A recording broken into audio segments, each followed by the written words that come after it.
ఆంధ్రుల రాజధాని అమరావతికి నరేంద్ర మోదీ వచ్చారు. వచ్చి రెండోసారి శంకుస్థాపన చేశారు. మీరు కూడా ఫాలో అయ్యి ఉంటారు. ఆయన ఏం మాట్లాడారు ఏంటనేది కూడా. స్పెషల్‌గా ఎక్కడా కూడా ఆయన రాజధానికి సంబంధించి ఈరోజు ఏదో ఒకటి ప్రకటిస్తారు. మళ్ళీ ఇంకొక కొంత ప్యాకేజీనో లేదంటే వేరే బ్యాంకుల నుంచో కొంత రుణాలనో ఏదో ఇప్పించే ప్రయత్నం జరుగుతుంది.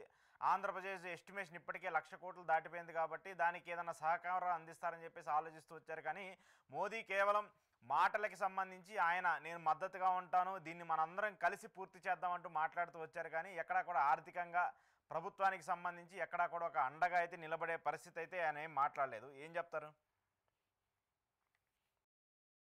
అశోక్ గారు ఈరోజు బేసిక్ గా ప్రధానంగా మంత్రి గారి సభ చూసిన తర్వాత రెండు విషయాలు చెప్పాలనుకున్నా. ఒకటి నిరాశపరిచింది, రెండు మాట తప్పారనే మాట కూడా చెప్పాల్సి వస్తుంది. రీజన్ ఏంటంటే రీస్టార్ట్ అన్నారు.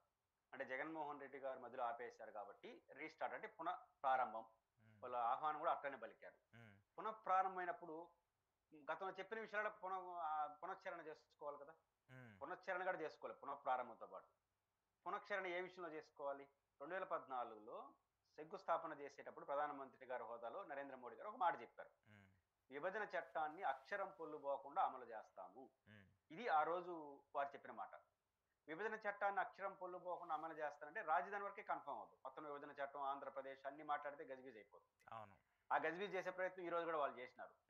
కాబట్టి గజిబిజి కాకుండా ఉండాలంటే రాజధానికి సంబంధించినంత వరకు విభజన చట్టం ఏమి చెప్పబడింది?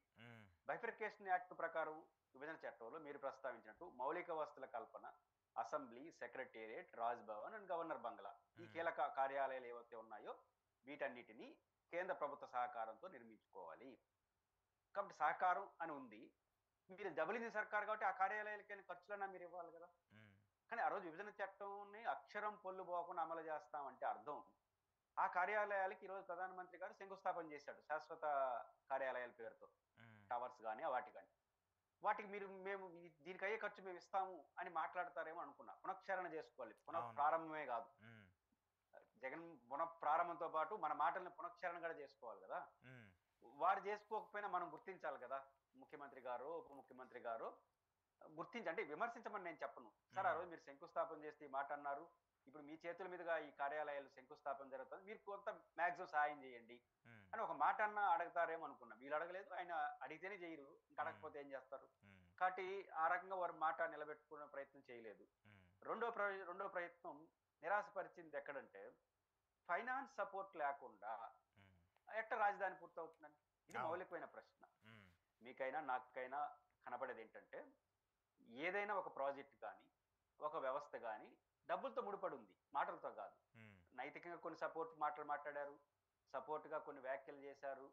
ఈరోజు భారతదేశం ఎదుర్కొంటున్న సమస్యలు ఆంధ్రప్రదేశ్ కేంద్ర ప్రభుత్వం ఎన్నుదనుగా వెల్ అండ్ గుడ్, చేయండి, తప్పేం లేదు. కానీ ఇవన్నీ జరగాలంటే ఫస్ట్ వాళ్ళు అధికారం తర్వాత ఒక రిపోర్ట్ ఇచ్చారు. కానీ ఆయనన్నా దాన్ని పునశ్చరణ చేసుకుంటాడేమో అనుకున్నా. దాంట్లో ఏముందంటే హైదరాబాద్ కోల్పోయినాము విభజన కారణంగా రాష్ట్రం ఆంధ్రప్రదేశ్. హైదరాబాద్ అలాంటిది మేము కూడా చేసుకోవాలి కొత్త రాజధాని పేరుతో ఆంధ్రప్రదేశ్ లో. అందుకని కేంద్ర ప్లానింగ్ కమిషన్ ఏం చెప్పారంటే హైదరాబాద్ నిర్మాణం ఎట్ట జరిగిందో చెప్పినాడు. అంటే హైదరాబాద్ ఆంధ్రప్రదేశ్ ఏర్పడే నాటికే 1956 నాటికి హైదరాబాద్ ఒక నగరం, భాగ్యనగరం పేరుతో నగరం ఉంది. అప్పటికే ఒక నగరం, మంచి నగరమే రాష్ట్రంలో. అలాంటి నగరం ఆల్రెడీ ఉన్న నగరానిపైనే ఈ 60 ఏళ్ల కాలంలో, కలిసి ఉన్న 60 ఏళ్ల కాలంలో 56 నుంచి 2014 వరకు రాష్ట్ర ప్రభుత్వం 4 లక్షల కోట్ల రూపాయల విలువైన పెట్టుబడులు పెట్టిందట. చంద్రబాబు గారు ఇచ్చిన రిపోర్ట్ ఇది.